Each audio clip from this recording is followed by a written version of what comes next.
Colossenses 1, versículos 13 e 14, que nos dizem assim: Ele nos libertou do império das trevas e nos transportou para o reino do Filho do seu amor, no qual temos a redenção, a remissão dos pecados. Ele nos libertou do império das trevas e nos transportou para o reino do Filho do seu amor, no qual temos a redenção, a remissão dos pecados. Colossenses 1, versículos 13 e 14. Nós vamos compartilhar com a amada igreja nessa noite uma palavra que tem por título Resultados de um encontro com Deus. Resultados de um encontro com Deus. Todo mês nós temos pelo menos um encontro. A gente, não sei se o encontro com Deus é um seminário, se é uma conferência, mas o fato é que são 3 dias extremamente especiais e marcantes para aquelas que adentram aqui o Espaço Esperança para passarem por esse encontro com Deus. É lógico que tem muitos outros resultados, mas nessa noite nós vamos compartilhar 4 resultados do encontro com Deus, não especificamente do seminário, da conferência, mas da mensagem nessa noite, que também tem um pouco do seminário, daquilo que a gente realiza aqui no encontro com Deus. Se você abrir sua Bíblia lá em Tiago, no capítulo 4, no versículo 4, você vai encontrar que ali está escrito que a amizade com o mundo se constitui inimizade com Deus. A amizade com o mundo se constitui inimizade com Deus. E o que é mundo naquele texto, e o que é amizade com o mundo, e o que é inimizade com Deus? Mundo ali tem a ver com o sistema, tem a ver com o sistema que domina todas as nações. A Bíblia vai dizer que o mundo, ou este mundo, jaz no maligno. Então, nesse sistema que atua, que domina as pessoas de um modo geral, quando elas não têm Deus, não confessam a Jesus, não têm o Espírito Santo, é esse sistema que dita as regras, dita os costumes, dita a moda, e faz com que, na maior parte das vezes, a pessoa viva uma vida de pecado, viva em prática de pecado, mas não tenha consciência de que aquilo que ela está fazendo é pecado, de que aquilo que ela está praticando é errado. É por isso que quando a pessoa vem para a igreja, quando ela conhece Jesus e vem para a igreja, quando ela confessa Jesus, ela passa por um processo de transformação. Aquilo que Paulo escreveu aos Romanos, lá no capítulo 12, ele vai dizer que nós vamos ser transformados pela renovação do nosso entendimento. Então, quando não tínhamos Deus, quando não servíamos ao Senhor, quando não tínhamos discernimento da palavra, quando não tínhamos o Espírito Santo, nós andávamos conforme as regras desse sistema, conforme as regras deste mundo tenebroso onde jaz no maligno. Que é um exemplo, quando estávamos vivendo segundo esse padrão do mundo, o adultério não era pecado, a mentira não era pecado, e algumas outras coisas que nós praticávamos, ou que alguém pratica e não considera por pecado, não considera por errado.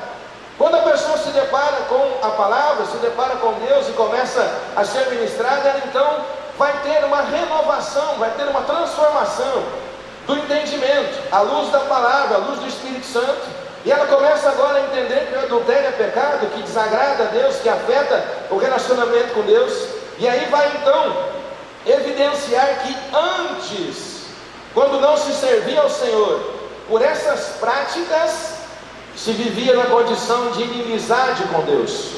É por isso que Tiago vai escrever, dizendo que a amizade com o mundo constitui-se inimizade com Deus. O apóstolo Paulo, escrevendo aos Efésios, no capítulo 2 daquela carta, vai dizer que quando nós não servíamos a Deus, nós estávamos numa condição de inimizade com Deus. É por isso que em Cristo Jesus nós fomos reconciliados com o Senhor, foi reestabelecida a nossa comunhão com o Senhor. Então quem anda, ou quem está andando segundo os costumes do mundo, segundo esses padrões aí que o mundo oferece, que o mundo coloca como regras, está na inimizade com Deus, não tem comunhão com Deus, não tem vida com Ele. Está lá em Tiago 4,4. Quem está aliançado com o mundo, quem está em amizade com o mundo, está em inimizade com Deus. Só que nessa caminhada a gente tem a oportunidade de se encontrar com o Senhor, e quando nós nos encontramos com Ele, a nossa vida começa a passar por um processo de transformação, e a gente vai ver algumas questões aqui na Bíblia, algumas delas que você já ouviu falar, que você já conhece, mas algumas coisas que às vezes a gente já ouviu falar, já conhece, mas que em determinadas situações a gente acaba não praticando. E a Bíblia vai dizer que nós temos que ser ouvintes da palavra, mas também praticantes. E para o judeu, na ideia da tradução dos textos bíblicos, a prática está intrinsecamente ligada, o ouvir está ligado à prática, não tem como separar isso. Se ouve e se pratica, está junto. Só que nós, em muitas situações, fazemos distinção entre ouvir e entre praticar. Então talvez algumas coisas que a gente vai dizer aqui nessa noite, você já ouviu e já conhece, mas talvez você não está praticando, e por não praticar, está amigo do mundo, de mãos dadas com o mundo, e está em inimizade com Deus.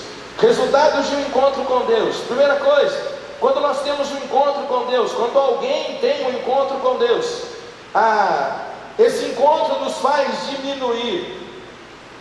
Esse encontro nos faz diminuir e faz a gente se prostrar diante dele. Tem uma canção que nós temos entoado aqui na igreja, que é inspirada naquilo que em um dos últimos testemunhos de João Batista a respeito de Jesus, quando ele disse: importa que ele cresça e que eu diminua. Isso na prática é extremamente complicado para nós, porque nós queremos massagear o nosso ego, queremos fazer as vontades do nosso eu.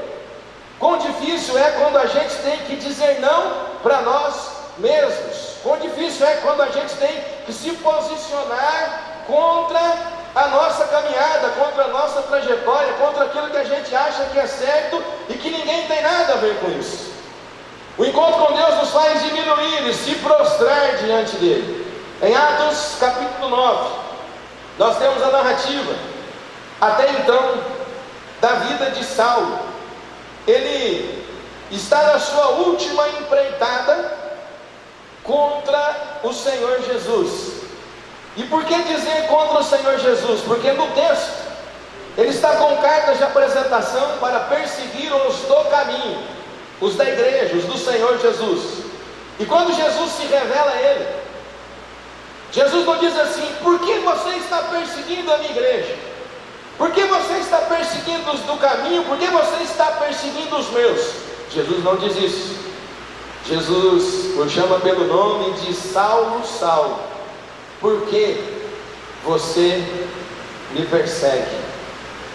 Ao perseguir a igreja, ele perseguia o Senhor Jesus. Atos do capítulo 9, versículos 3 a 6, diz assim: seguindo ele estrada fora, ao aproximar-se de Damasco, subitamente uma luz do céu brilhou ao seu redor. E o pastor Danilo, domingo passado, lá na escola dominical, falando a respeito da glória de Deus, e ele já pregou isso aqui também, pontuou e tem pontuado essa questão aqui de subitamente uma luz do céu brilhou ao seu redor. No texto era em torno de meio-dia. Vamos entender meio-dia, e se assim estivesse, nós teríamos descrições aqui de um dia chuvoso e tal. Era um dia ensolarado, não tinha chuva, não tinha nuvem. E o texto vai dizer que por volta do meio-dia uma luz brilhou ao redor de Saulo, e ele teve o discernimento da luz do sol e dessa luz, que era diferente. E essa luz que brilha ao seu redor, a palavra grega aí é doxa. Aprendi com o senhor, hein? É o brilho da glória de Deus. Não era a totalidade da glória, era um facho de luz. Mas isso foi o suficiente para mexer e abalar todas as estruturas daquele homem. O texto continua: e caindo por terra, ouviu uma voz que lhe dizia: Saulo, Saulo, por que me persegues?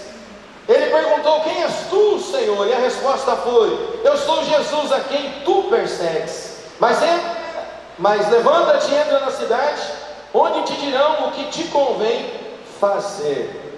Subitamente uma luz brilhou ao seu redor, e caindo por terra, ouviu uma voz que lhe dizia: Saulo, Saulo, por que me persegues? Ele cai por terra, e ao cair por terra, o seu eu começa a ser diminuído dentro dele, começa a ser colocado em prática o que João Batista disse: importa que ele cresça e que eu diminua. A Bíblia nos Evangelhos nos apresenta algumas situações onde pessoas, ao se encontrarem com o Senhor Jesus, como Saulo, também tiveram que se prostrar, também tiveram que fazer o seu eu diminuir. E não há como nós termos um encontro com Deus e o nosso eu não diminuir. Em Mateus no capítulo 8, versículos 1 a 4, um leproso se encontra com o Senhor Jesus. Jesus está descendo de um monte, aquela sessão iniciada no capítulo 5 e vai 6, 7. No capítulo 8 ele desce do monte, depois de ter ensinado as multidões. Ele se encontra com um leproso, e esse leproso aborda o Senhor Jesus, e ao abordá-lo, ele se prostra e reverencia ao Senhor Jesus. Em Apocalipse no capítulo 1, versículo 17, Apocalipse 1, 17, quando João está dando descrição do início das visões que ele está recebendo, eram coisas tão grandes, tão majestosas, que exemplificavam a glória de Deus sendo manifesta na vida dele. Em Apocalipse 1, 17 ele escreveu: quando o vi, ele não teve outra reação, caí a seus pés como morto. Ainda em Isaías capítulo 45, versículo 3, Isaías 45, versículo 23, está escrito: diante de mim, Deus falando, usando o profeta para falar com o povo. Isaías 45, 23, diante de mim todo joelho se dobrará. E o ato de dobrar os joelhos, de se prostrar, é uma condição de rendição. Uma releitura de Isaías 45, 23, é o que o apóstolo Paulo escreveu lá na carta aos Filipenses, no capítulo 2, versículos 5 a 11, mais especificamente os versículos 9 e 10, que nos dizem assim: pelo que também Deus o exaltou ao Senhor Jesus sobremaneira, ele deu um nome que está acima de todo nome, para que ao nome de Jesus, a este nome, se dobre todo o joelho no céu, na terra e debaixo da terra, e toda língua confesse que Ele é Senhor. Todo joelho vai se dobrar, toda língua vai confessar que Jesus Cristo é Senhor. Você que já passou pelo encontro com Deus, e você que tem buscado ter um encontro com Deus diariamente, quando nós nos encontramos com o Senhor, nesse encontro, o nosso eu é diminuído, e nós nos prostramos diante dele numa atitude de rendição. Amém? Em segundo lugar, quando temos um encontro com Deus, o resultado, nós somos quebrantados e temos a conversão do nosso coração. Há um processo de quebrantamento, há um processo de conversão. O que é isso? Nós estamos indo por um caminho e agora nos deparamos com o Senhor Jesus e não podemos mais continuar por aquele caminho. No texto de Atos 9, versículos 1 e 2, olha a condição de Saulo antes do encontro.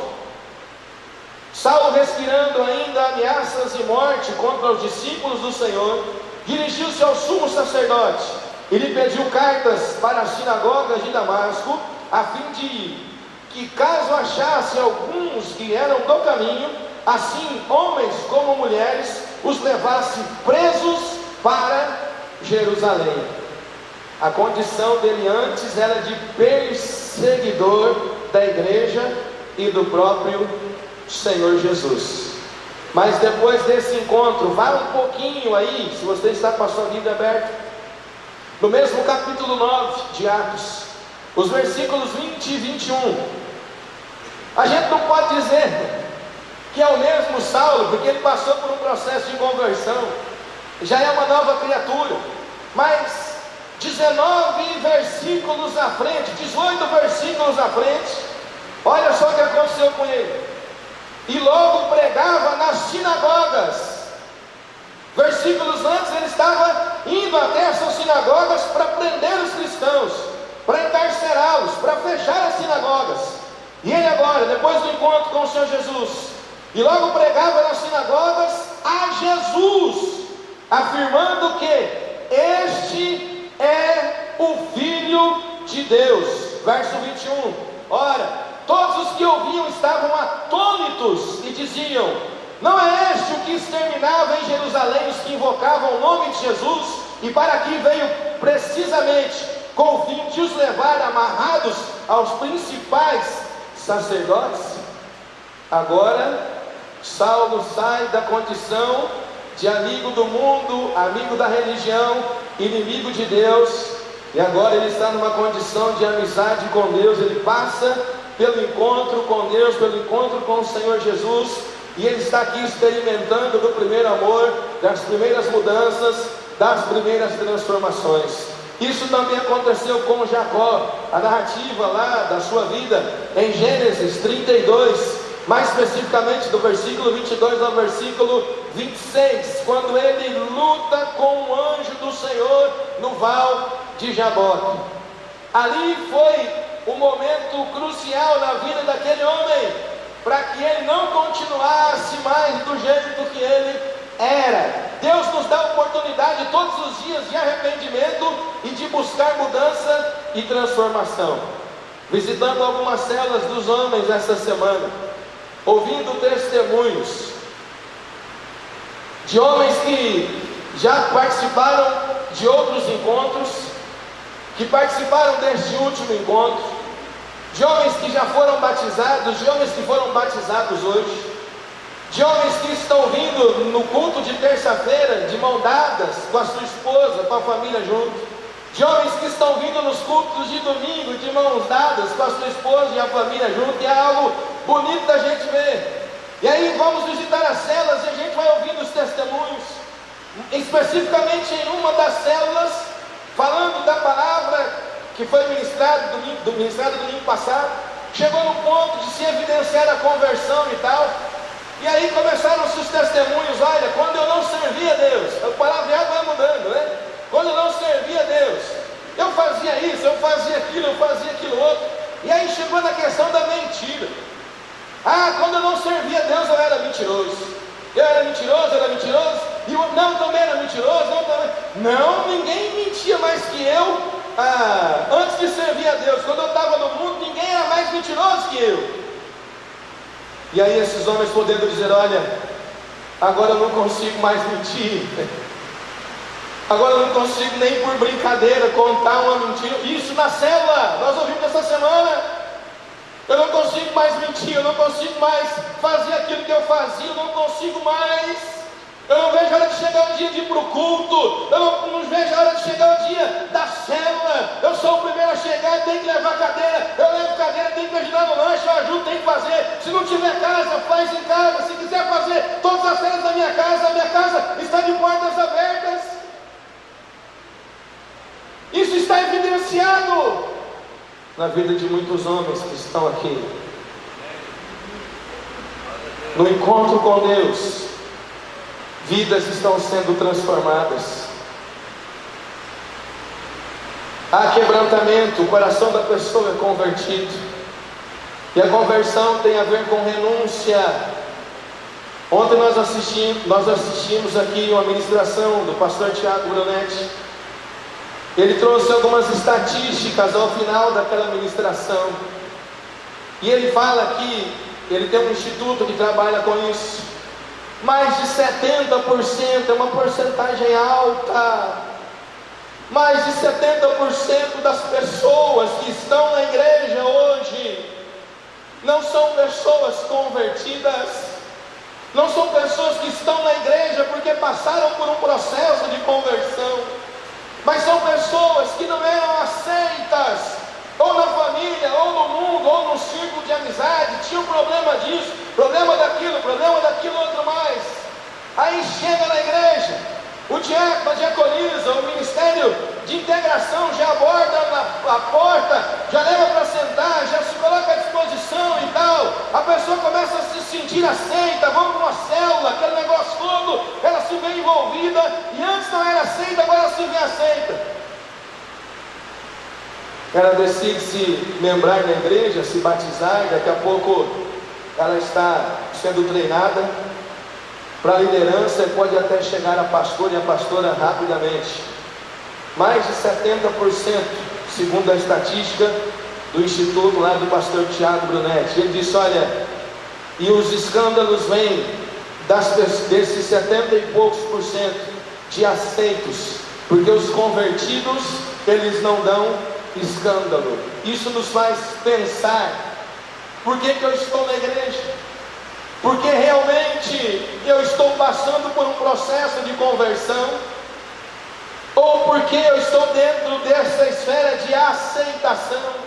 Se estamos nesse ambiente de aceitação, vamos pular para o ambiente de conversão, porque tem muita gente aí adequando Deus à sua realidade de vida, gente que não lê a Bíblia, que não conhece a Deus, que não conhece a palavra, que não tem intimidade com Ele, que dá mau testemunho lá fora. De vez em quando pessoas nos abordam, falando na sua igreja, encontrei ele em tal lugar fazendo isso, aquilo.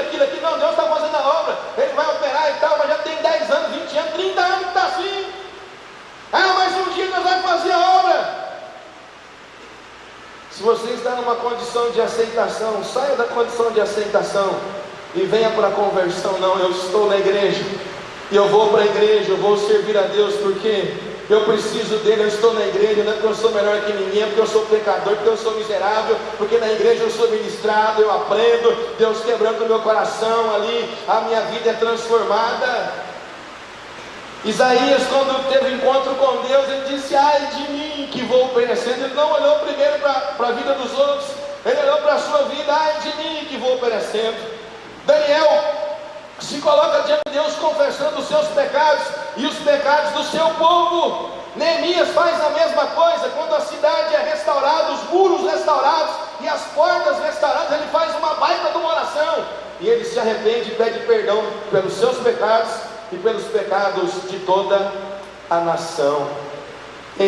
No Salmo 51, versículo 17, está escrito que é um coração contrito e quebrantado Deus não vai desprezar. No encontro com Deus, resultados nos faz diminuir e se prostrar diante dele. Nós passamos por um processo de quebrantamento, de conversão do nosso coração. Em terceiro lugar, nós recebemos resgate e restauração dos nossos valores em Cristo Jesus. No encontro com Deus, nós recebemos resgate e restauração dos nossos valores em Cristo Jesus. Preste atenção. Em João 10,10 está escrito que o diabo, o ladrão, o adversário, veio para roubar, matar e destruir. O diabo usa o mundo, o sistema, usa as pessoas, usa as circunstâncias para nos matar, para nos roubar e para nos destruir. Quantos que não vêm para a igreja, não vêm para os pés do Senhor, dizendo assim, eu cheguei no meu fundo de poço.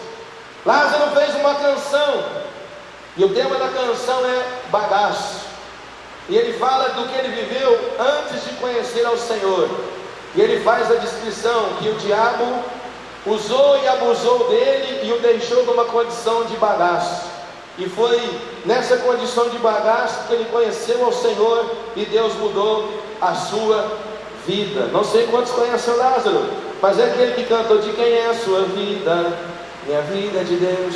Tem outras aí que ele canta, né? Já faz um tempo que você já sabe quem que é, né? Beleza? Não precisa cantar mais nenhum.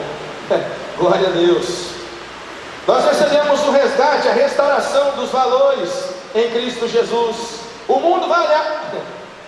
Você tem 30 anos servindo a Deus, tem gente que ainda olha desconfiado. Mas é o fulano, é a fulana. Mas ele fazia isso, ele fazia aquilo. E dia após dia eu fazia, agora não faço mais. Vá para Atos 9. Olha qual era o julgamento de Ananias a respeito de Saulo. Versículos 13 e 14. Saulo já caiu do cavalo, já ouviu Jesus falar com ele. Ele agora está cego. Ficou 3 dias e 3 noites jejuando, sem comer, sem beber água. Teve fome, está lá no versículo 9. E aí Deus, o Senhor Jesus vai e se revela a um servo chamado Ananias. E manda ele ir lá onde Saulo estava, para orar com ele, para curar a sua cegueira. E para ele receber o batismo com o Espírito Santo. E quando Jesus está conversando com Ananias, Ananias interpela o Senhor. Versículos 13 e 14 de Atos 9. Ananias, porém, respondeu: Senhor, de muitos tenho ouvido a respeito desse homem, quantos males tem feito aos teus santos em Jerusalém, e para aqui trouxe autorização dos principais sacerdotes para prender a todos os que invocam o teu nome. Em outras palavras, Ananias está dizendo assim: Senhor, o Senhor tem certeza do que o Senhor está falando? O Senhor não está equivocado? Não, vamos abandonar essa ideia, deixa esse negócio para lá, vamos salvar esse homem, vamos deixar ele quieto, vamos mexer com ele não. Para o homem, Saulo não servia. Houve tempos aí de encontros que nós tivemos, que pessoas envolvidas aí nos diversos ramos da sociedade diziam: olha rapaz, vai lá naquela igreja, hein? Nós vimos lá o encerramento do encontro, com todo respeito, né? Mas o que as pessoas dizem na mas tem cada mercadoria lá, né? O fulano, meu Deus do céu, o fulano, o ciclano, pelo amor de Deus, né? E dizem outras coisas também, tá? Mas não dá para ficar falando tudo aqui. Aqui está lá, está lá. E louvado seja o nome do Senhor, pela tua vida, pela minha vida, por todos que têm passado por aqui e pelos outros mais que vão passar, porque o mundo pode até olhar e dizer: não tem mais valor, não tem mais jeito, não tem mais importância, abandona, salga, esse aí não vai. O texto continua lá no versículo 15, mas isso aqui vai lá para um outro ponto. Mas Ananias diz que Saulo não servia. O mundo e o diabo, usando as pessoas e as circunstâncias, vai dizer que nós não servimos. Mas quando Jesus morreu lá na cruz, como diz a letra de uma canção: eu sei que foi pago um alto preço para que contigo eu fosse o meu irmão. Quando Jesus derramou sua vida, ele pensava em quem? Pensava em ti, pensava em mim, ele pensava em nós. E louvado seja o nome do Senhor, porque nós estamos num processo de transformação e nós vamos chegar lá. Aquele que começou a boa obra em nós é fiel para terminar. Nós estamos sendo aperfeiçoados, estamos sendo moídos, o oleiro está trabalhando e nós vamos ser sim aperfeiçoados. Me ajuda aí, diga para o seu irmão, para a sua irmã: nós vamos chegar lá. Você está sendo aperfeiçoado, você está sendo aperfeiçoada. Nós estamos passando pelo moinho, pela moagem de Deus aí. Nós vamos chegar lá. O que não presta, dia após dia, Deus vai tirando fora. Tem hora que a gente fica com vergonha de coisa que a gente fala, de coisa que a gente pensa: oh Deus, tem misericórdia de mim, Senhor. Eu sou teu servo agora. As irmãs, né? Eu sou tua serva, eu não posso pensar mais assim, eu não posso fazer mais assim. Quer saber de uma coisa? Vou abandonar isso aqui. E aí a gente vai sendo moldado, né? A gente vai crescendo a estatura de varão perfeito. Louvado seja o nome do Senhor. Em quarto e último lugar, eu convido os músicos para vir. Resultado do encontro com Deus faz a pessoa ser cheia do Espírito Santo, transformando-a numa testemunha viva do poder de Deus. Tem alguém aí que é cheio do Espírito Santo? Volte lá para Atos 9, versículo 17. Depois de Jesus dizer: Ananias, deixa eu falar uma coisa para você. E aqui cabe o que foi dito lá para Davi: eu não olho a aparência, eu vejo o coração. E tem mais. Quem manda aqui nesse negócio é eu estou dizendo que ele é escolhido e pronto, acabou, ué. Ele pode não servir para você, mas para mim ele serve. E aí a Bíblia vai dizer que Deus escolhe as coisas loucas deste mundo para confundir os sábios e entendidos, aquelas que não são, para confundir aquelas que são. Verso 17 de Atos 9. Então Ananias foi e entrando na casa, impôs sobre ele as mãos, dizendo: Saulo, e agora já chama ele até de irmão, irmão Saulo, o Senhor me enviou a saber, o próprio Jesus que te apareceu no caminho por onde vinhas, para que recuperes a vista e fiques cheio do Espírito Santo. Ele havia acabado de ser batizado, foi batizado dentro de casa, e ele agora recebe a cura da cegueira, e ele é batizado com água, e ele recebe o batismo do Espírito Santo. Verso 18: imediatamente lhe caíram dos olhos como que umas escamas, e tornou a ver. A seguir levantou-se e foi batizado, e depois de ter se alimentado, sentiu-se fortalecido. Então permaneceu em Damasco alguns dias com os discípulos, e daqui ele sai para não mais viver como ele vivia. Em Atos 1:8 está escrito que nós vamos receber poder ao descer sobre nós o Espírito Santo, e nós seremos testemunhas do Senhor a partir de onde nós estamos. Em Atos 13, de 6 a 12, fala a respeito da primeira viagem missionária, e Paulo estava lá, cheio do Espírito Santo e anunciando o que Deus havia feito na sua vida. Coloque-se em pé, por favor. Em parte dessa mensagem nós dissemos que um coração contrito e quebrantado Deus não vai desprezar. Quem sabe eu e você precisamos chorar diante do Senhor, chorar em contrição, chorar em quebrantamento, buscar a presença do Senhor. Deus, eu quero o Senhor na minha vida. Deus, eu não posso continuar vivendo do jeito que eu estou, não posso ser um crente meia boca, ser uma crente meia boca. Eu tenho que fazer a diferença, eu preciso ser cheio, eu tenho que queimar, eu tenho que arder, eu preciso estar em chamas, eu preciso. Para isso, a gente precisa se colocar diante de Deus com o coração contrito e quebrantado. Ezequias chorou, segundo a narrativa de 2 Reis, capítulo 20, versículo 3, ele chorou e orou, clamando ao Senhor, e Deus o ouviu. Josias se humilhou e chorou diante do Senhor, e Deus também ouviu a sua oração. Pedro chorou amargamente quando negou o Senhor Jesus, e ele foi tratado pelo Senhor Jesus. A mulher pecadora, na descrição de Lucas 7, 28, chorou e alcançou o perdão da parte do Senhor. Vamos adorar ao Senhor. Abra o seu coração, rasgue o seu coração na presença do Senhor. Aleluia, aleluia.